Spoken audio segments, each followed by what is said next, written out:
तो दोस्तों, ये एक ऐसी लड़की की कहानी है जिसने एक लड़के के प्यार में पड़कर अपनी जिंदगी की सबसे बड़ी गलती कर दी। क्योंकि जिस लड़के से वह प्यार कर रही थी, उसे अपना सब कुछ समझ रही थी, वही लड़का एक गेम जीतने के लिए उसकी मासूमियत और खूबसूरती के साथ खेल रहा था। प्यार तो उस लड़के के लिए बस एक बहाना था, और ये लड़की उस लड़के के पूरे एक ग्रुप के चाल का कब हिस्सा बन जाती है, उसे एहसास भी नहीं होता। तो कहानी की शुरुआत होती है और यहाँ पर हमें टीसा नाम की एक बहुत ही खूबसूरत लड़की को दिखाया जाता है, जिसका अभी अभी जल्दी में कॉलेज में एडमिशन हुआ था।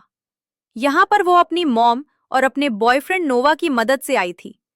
जब वो अपने हॉस्टल पहुंचती है तो वहां पर उसकी दो फीमेल फ्रेंड्स भी मिलती हैं। अगले दिन हम देखते हैं टीसा की मुलाकात एक लड़के से होती है जिसका नाम स्टॉक होता है। समय बीतता है और अगले ही दिन टीसा को स्टेक इनवाइट करता है। उस पार्टी में जाने के बाद टीसा उसके बाकी फ्रेंड से मिलती है और हार्डन से उसकी मुलाकात दोबारा होती है। ये लोग एक खास तरह का गेम खेलते हैं जिनसे इन्हें पता चलता है कि टीसा अभी तक वर्जिन है। उसके फ्रेंड से हार्डन को किस करने के लिए बोलती है, लेकिन वह मना कर देती है। इसी पार्टी में हार्डन टेसा को किस करने की काफी कोशिश करता है, लेकिन टेसा बहाना बनाकर उससे दूर हो जाती है और पार्टी से बाहर आ जाती है। अब अगले दिन हम देखते हैं टेसा अपने स्कूल में होती है, जहां पर वो अपनी क्लासमेट के साथ होती है, जो बताती है कि हार्डन और उसकी फैमिली जुड़ने वाली है, क्योंकि उसकी मम्मी और हार्डन के डैड एक दूसरे से शादी कर रहे हैं। दोपहर के वक्त हार्डन फिर से टीसा से मिलने के लिए आता है और फिर से दिन की शुरुआत करने के लिए कहता है। ये कहकर वह उसे लेक में इनवाइट करने के लिए कहता है, लेकिन हार्डन अब की बार हार नहीं मानता। वो आखिरकार टीसा को किस कर ही लेता है और टीसा से बातों ही बातों में कहता है कि मैं नहीं मानता कि हम और तुम सिर्फ दोस्त ही हो सकते हैं। टीसा उसे कहती है कि वह ये बात अपने बॉयफ्रेंड से नहीं छुपा सकती, और यह बात वह अपने बॉयफ्रेंड को बताने का ठान लेती है। लेकिन हार्डन उसे ऐसा करने के लिए मना करता है और वह अपनी डेटिंग पॉलिसी के बारे में बताता है, जिसे सुनकर टीसा काफी ज्यादा निराश हो जाती है। अगले सीन में हम देखते हैं कि नोहा अब टेसा से मिलने के लिए आया है। वह अचानक से कॉलेज में इसलिए आया ताकि वह टेसा को सरप्राइज दे सके, और आज शाम और पूरी रात ये दोनों साथ में गुजारते हैं। अब बोनफेयर पार्टी में सारे लोग गेम खेलते हैं, जहां पर एक लड़का जानबूझकर गेम हारता है ताकि वह टेसा को किस कर सके। इस बात से हार्डन को बहुत ज्यादा जलन होती है और वो ये सब कुछ सह नहीं पाता, जिसके चलते वह उससे झगड़ लेता है। पार्टी खत्म होने के बाद हम देखते हैं नोहा और टेसा एक दूसरे के साथ सो रहे होते हैं, लेकिन टेसा अपने बिस्तर से उठकर हार्डन को चेक करने के लिए जाती है। यहाँ पर उसने दारू के नशे में सब कुछ तोड़फोड़ दिया होता है। टेसा उसके पास बैठकर उसे शांत करने की कोशिश करती है और एक बार फिर से इन दोनों के बीच इसी दौरान किस हो जाती है। अगले दिन हम देखते हैं टेसा जब रूम में होती है तो वहां पर नोहा और हार्डन भी होते हैं। तो इससे पता चलता है कि उन दोनों के बारे में उसे पता चल गया है।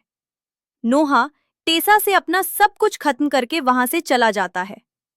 अब टेसा के पास कोई ऑप्शन ना होने की वजह से वह हार्डन से जुड़ जाती है और दोनों एक दूसरे को डेट करना शुरू कर देते हैं। लेकिन टेसा की मॉम भी स्ट्रिक्ट थी। वह उसे बोलती हैं कि उसे उस लड़के के साथ नहीं रहना चाहिए। अगर वो ऐसा करती है तो उसे खर्चे के पैसे नहीं देंगी, क्योंकि टेसा की मॉम को लगता है कि हार्डन का उस पर गलत प्रभाव पड़ेगा।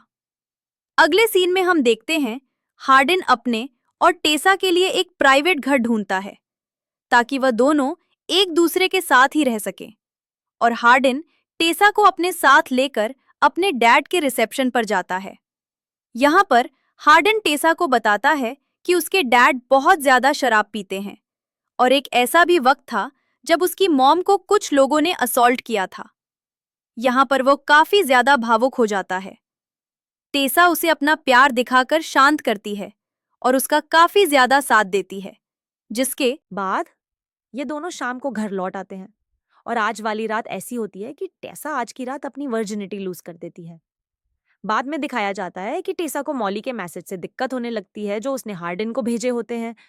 टेसा इस बात के लिए हार्डिन से पूछती है, लेकिन हार्डिन इस बात को इग्नोर करके वहां से जाने लगता है। टेसा जब उसे ढूंढने के लिए जाती है तब वह देखती है वह अपने दोस्तों के साथ डिनर कर रहा है। अब मॉली यहाँ पर टेसा से मिलती है जो उसे ये बताती है कि हड्डी उसके करीब बस इसलिए आया क्योंकि उसने बस दोस्तों से शर्त लगा ली थी, और उसे इस बात की वीडियो भी दिखाती है। वीडियो टेसा देखती है जिसमें ना हार्डिन यह कह रहा होता है कि पहले वह टेसा को अपने प्यार में फंसाएगा और एक ऐसा वक्त आएगा जब टेसा उसके प्यार में पागल हो जाएगी और आखिर में वह टेसा के दिल को बहुत बुरी तरह से तोड़ देगा। यहाँ पर हार्डे टीसा को यकीन दिलाने की कोशिश करता है। ये उस वक्त की बात है, पर अब ऐसा नहीं है और वह असल में उसके लिए फील करता है। लेकिन टेसा को ये बात इतनी ज्यादा घर कर जाती है कि वह अपना सब कुछ यहीं पर खत्म करके रोते हुए घर चली जाती है। टेसा अपने घर पहुंचकर फौरन अपनी फ्रेंड और नोवा से बात करती है और नोवा से रो रो कर माफी मांगती है। अब ऐसी बात सुनकर वह दोनों उसे माफ कर देते हैं। टेसा कुछ ही हफ्तों में स्टेप से भी बात करना बंद कर देती है और वह अपनी इंटर्नशिप पर ध्यान लगाने लगती है। टेसा को घर जाने से पहले उसका एक लेक्चरर टेसा को एक एस देता है और उसको हड्डी ने लिखा है जिसमें उसने टेसा के लिए अपने प्यार का इजहार किया है। उस एसेस को पढ़ने के बाद टेसा उसी जगह पर पहुंच जाती है जहां पहली बार वह एडी से मिली थी और यह दोनों यहाँ बैठकर बातें करते हैं और बस इसी को दिखाते हुए इस कहानी का बस